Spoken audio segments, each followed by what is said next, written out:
मैं रेणु गुप्ता पति राहुल गुप्ता मुझे घर के बाहर बैठे हुए 5 दिन हो गए हैं और अभी तक मुझे न्याय और प्रशासन और शासन से किसी भी तरह का कोई मदद नहीं मिला है। बल्कि यहाँ प्रशासन आ भी रहे हैं तो मुझे घर से बाहर जाने के लिए बोला जा रहा है, जो कि मैं घर के बाहर बैठी हुई हूँ, वहाँ से भी मुझे जाने के लिए बोला जा रहा है। और मैं बहुत परेशान हो चुकी हूँ मैं इस चीज़ से, और मुझे किसी भी तरह से अपना अधिकार चाहिए। मुझे अपने पति के साथ रहना है। इसलिए मैं अभी से इसी वक्त से मैं प्रण लेती हूँ कि मैं अभी से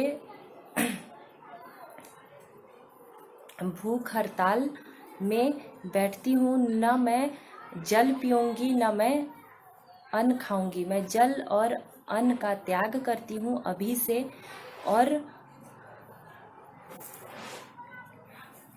यदि मुझे 48 घंटे के भीतर अगर मुझे मेरा अधिकार नहीं मिला, अगर मुझे मेरे घर में रहने का अधिकार नहीं मिला, तो मैं अपने इसी ससुराल घर के सामने अपना देह दाह कर दूंगी। और इसके जिम्मेदार मेरे ससुराल और इसके